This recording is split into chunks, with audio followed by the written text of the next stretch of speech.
శ్రీ మహాగణాధిపతయే నమః శ్రీమాత్రే నమః. మాచిరాజ్ భక్తి ప్రేక్షకులందరికీ నమస్కారం. నవగ్రహాలలో సూర్యుడు మే 15వ తేదీ ఉదయం 6:28 మేషరాశిలో నుంచి వృషభ రాశిలోకి ప్రవేశిస్తున్నాడు. సూర్యుడి వృషభ సంక్రమణం జరుగుతోంది. అలా వృషభ రాశిలోకి ప్రవేశించిన సూర్యుడు మళ్ళీ జూన్ 15వ తేదీ మధ్యాహ్నం 12:58 వృషభ రాశిలో నుంచి మిథున రాశిలోకి మారతాడు. అంటే మే 15వ తేదీ ఉదయం 6:28 నుంచి జూన్ 15వ తేదీ మధ్యాహ్నం 12:58 వరకు నవగ్రహాలలో సూర్యుడు వృషభ రాశిలో ఉంటాడు. ఇలా వృషభ రాశిలోకి సూర్యుడు ప్రవేశించటం అనేది ద్వాదశ రాశులకి ప్రత్యేకమైన ఫలితాలను కలిగింపజేస్తుంది. కొన్ని రాశులకి సూర్యుడి వృషభ సంక్రమణం అనుకూల ఫలితాలు కలిగింపజేస్తుంది. కొన్ని రాశులకి సూర్యుడి వృషభ సంక్రమణం వ్యతిరేక ఫలితాలు కలిగింపజేస్తుంది. ఏ రాశులకి సూర్యుడి వృషభ సంక్రమణం అనుకూల ఫలితాలు కలిగింపజేస్తుందో, ఏ రాశులకి సూర్యుడి వృషభ సంక్రమణం వ్యతిరేక ఫలితాలు కలిగింపజేస్తుందో, ప్రధానంగా ఏ విషయాలలో ఏ రాశుల వాళ్ళకి సూర్యుడు ఎటువంటి ఫలితాలను కలిగింపజేస్తాడో, ద్వాదశ రాశుల మీద ఈ రవి వృషభ సంక్రమణ ప్రభావం నెల రోజుల పాటు ఏ విధంగా ఉండబోతోందో, ఈ రవి వృషభ సంక్రమణం సంపూర్ణంగా అనుకూల ఫలితాలే ఇవ్వాలంటే ద్వాదశ రాశుల వాళ్ళు పాటించాల్సిన సులభమైన శక్తివంతమైన పరిహారాలు ఏంటో ఈ వీడియోలో మనం తెలుసుకుందాం. తదుపరి మీనరాశి. మీనరాశి వాళ్ళకి మే 15వ తేదీ ఉదయం 6:28 సూర్యుడు వృషభ రాశిలోకి ప్రవేశించగానే రవి వృషభ సంక్రమణం జరగగానే ఈ రవి వృషభ సంక్రమణం అనేది మీనరాశి వాళ్ళకి తృతీయ స్థానంలో ఏర్పడుతోంది కాబట్టి అద్భుతమైన శుభ ఫలితాలను సూర్యుడు కలిగింపజేస్తాడు. మే 15వ తేదీ నుంచి జూన్ 15వ తేదీ వరకు సూర్యుడు వృషభ రాశిలోనే ఉంటాడు. మీనరాశి వాళ్ళకి వృషభ రాశి 3వ రాశి అవుతుంది, అంటే తృతీయ స్థానం అవుతుంది. తృతీయ స్థానంలో సూర్యుడు బ్రహ్మాండంగా యోగిస్తాడని జ్యోతిష శాస్త్ర గోచార గ్రంథాల్లో ఉంది. కాబట్టి మీనరాశి వాళ్ళకి మే 15 నుంచి జూన్ 15 మధ్యలో 3వ స్థానంలో సూర్యుడు అద్భుతమైన శుభ ఫలితాలు ఇస్తాడు. ఏ విషయాల్లో శుభ ఫలితాలు ఇస్తాడు? ఆ శుభ ఫలితాలు రెట్టింపు కావాలంటే మీనరాశి వాళ్ళు సూర్యుడికి సంబంధించి ఎలాంటి పరిహారాలు చేసుకోవాలి? ఈ విషయాలు పరిశీలిస్తే మీనరాశి వాళ్ళకి 3వ స్థానంలో ఉన్న సూర్యుడు ఏ విషయాల్లో శుభ ఫలితాలు ఇస్తాడంటే అన్ని విధాలుగా ఆనందకరమైనటువంటి జీవితాన్ని ఇస్తాడు. విద్యారంగంలో ఉన్న వాళ్ళకి ర్యాంకులు బాగా రావటం వల్ల ఆనందం ఇస్తాడు. ఉద్యోగంలో ఉన్న వాళ్ళకి కష్టానికి తగిన ప్రతిఫలం ఇవ్వటం, ప్రమోషన్ ఇవ్వటం ద్వారా ఆనందం ఇస్తాడు.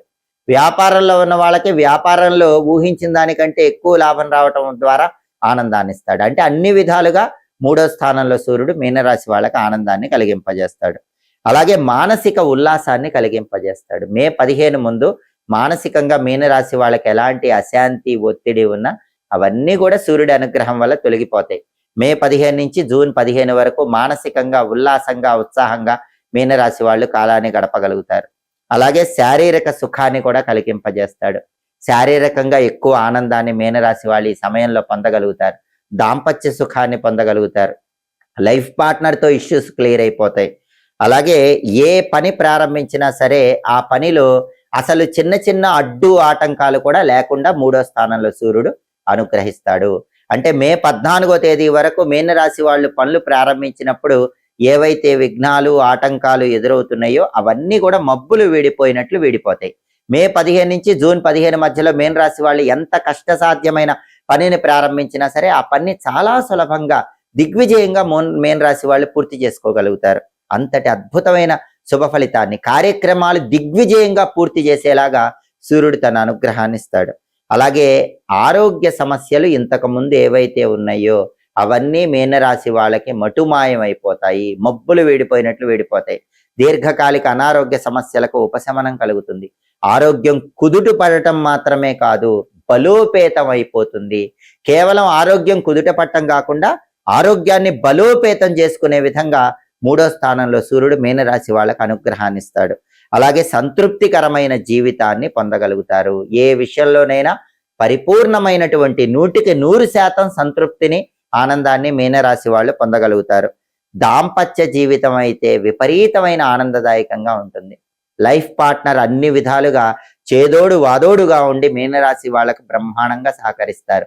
మీనరాశి పురుషులైతే భార్య విపరీతంగా సహకరిస్తుంది, మీనరాశి స్త్రీలైతే భర్త విపరీతంగా అనుకూలంగా మారిపోతాడు. ఇలా లైఫ్ పార్ట్నర్ సహాయ సహకారాల వల్ల అన్ని రకాలుగా చేదోడు వాదోడుగా ఉండటం వల్ల కూడా మీనరాశి వాళ్ళు సంపూర్ణమైన ఆనందాన్ని పొందగలుగుతారు. కాబట్టి రవి వృషభ సంక్రమణం మే 15 నుంచి జూన్ 15 వరకు మీనరాశి వాళ్ళకి తృతీయ స్థానం, 3వ స్థానంలో ఏర్పడటం వల్ల ఆర్థిక పరంగా కానీ, ఆరోగ్య పరంగా కానీ, కుటుంబ పరంగా కానీ, ఏ రకంగా చూసుకున్నా శారీరకంగా కానీ, మానసికంగా కానీ అన్ని విధాలుగా మీనరాశి వాళ్ళకి సూర్యుడు సంపూర్ణమైనటువంటి సంతృప్తికరమైనటువంటి శుభ ఫలితాలను కలిగింపజేస్తాడు.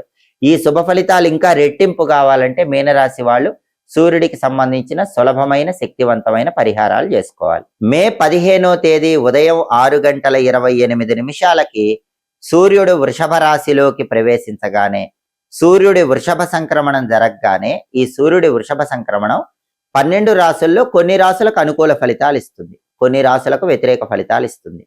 మళ్ళీ సూర్యుడు జూన్ 15వ తేదీ మధ్యాహ్నం 12:58 మిథున రాశిలోకి మారే వరకు కూడా ద్వాదశ రాశుల వారికి ఈ ఫలితాలు ఉంటాయి. అంటే మే 15వ తేదీ ఉదయం 6:28 నుంచి జూన్ 15వ తేదీ మధ్యాహ్నం 12:58 వరకు వృషభ రాశిలో ఉన్నటువంటి సూర్యుడు ద్వాదశ రాశుల వారికి అనుకూల ఫలితాలు ఇవ్వాలన్నా, వ్యతిరేక ఫలితాలు తొలగింపజేయాలన్నా సూర్యుడికి సంబంధించిన కొన్ని శక్తివంతమైన పరిహారాలు ద్వాదశ రాశుల వాళ్ళు చేసుకోవాలి. వాటిల్లో మొట్టమొదటి పరిహారం ఏంటంటే, సూర్యుడికి ఈ సమయంలో వచ్చే ఆదివారాలు అర్ఘ్య ప్రదానం చేయటం. సూర్యుడికి అర్ఘ్యం అంటే చాలా ఇష్టం. అందుకే మే 15 నుంచి జూన్ 15 మధ్యలో ఎన్ని ఆదివారాలు వస్తే అన్ని ఆదివారాలు కూడా స్నానం చేసిన తర్వాత ఒక రాగి చెంబు తీసుకోండి. ఆ రాగి చెంబులో నీళ్లు పోసి ఆ నీళ్లలో వీలైతే కొద్దిగా ఎర్ర చందనం పొడి కలపండి. ఎర్ర చందనం పొడి అందుబాటులో లేకపోతే కుంకుమ పువ్వు కలపండి. అది కూడా అందుబాటులో లేకపోతే ఎరుపు రంగు పుష్పాలు కొన్ని ఆ నీళ్ళల్లో వేసి అక్షింతల్లో కుంకుమ కలిపి, కుంకుమ కలిపిన అక్షింతలు కూడా కొన్ని ఆ నీళ్ళల్లో కలిపి, ఆ నీళ్లు తూర్పు వైపు తిరిగి ఏదైనా మొక్కలో పోస్తూ ఓం ఘృణి సూర్య ఆదిత్యోం అని 12 సార్లు చెప్పుకోండి. ఓం ఘృణి సూర్య ఆదిత్యోం ఈ మంత్రం 12 సార్లు చెప్తూ రాగి చెంబులో ఉన్న నీళ్లు తూర్పు వైపు తిరిగి మొక్కలో పోయాలి. ఇలా సూర్యుడికి అర్ఘ్యం ఇస్తే సూర్యుడి అనుకూలత కలుగుతుంది. ద్వాదశ రాశుల వాళ్ళకి రవి వృషభ సంక్రమణం వల్ల వ్యతిరేక ఫలితాలు ఉండవు, అనుకూల ఫలితాలు కలుగుతాయి. అదేవిధంగా సూర్యుడి అనుగ్రహం కలగాలంటే మే 15 నుంచి జూన్ 15 మధ్యలో ప్రతిరోజు కూడా ఉదయం స్నానం చేసిన తర్వాత సూర్యుడికి సంబంధించిన 12 నామాలు చదువుకోండి. మిత్ర, రవి, ఖగ, సూర్య, భాను, పూష, హిరణ్యగర్భ, మరీచి, ఆదిత్య, సవిత్రు, అర్క, భాస్కర. ఈ 12 నామాలు ఒకసారి చెప్పుకోండి. 12 నామాలు చదవలేవండి అని ఎవరైనా అంటే గనక ఓం సవిత్రే నమః 12 సార్లు ఈ మంత్రం స్నానం చేశాక చదవండి. అప్పుడు రవి వృషభ సంక్రమణం ద్వాదశ రాశుల వాళ్ళకు అనుకూల ఫలితాలు ఇస్తుంది. అదేవిధంగా మే 15 నుంచి జూన్ 15 మధ్యలో వచ్చే ఆదివారాలు స్నానం చేశాక ఇంట్లో తూర్పు దిక్కులో దీపం పెట్టండి. సూర్యుడికి ఇష్టమైన దిక్కు తూర్పు దిక్కు. సూర్యుడు 12 నెలల్లో 12 పేర్లతో ఉంటాడు కాబట్టి ఆయనకి 12 ఒత్తుల దీపం అంటే ఇష్టం.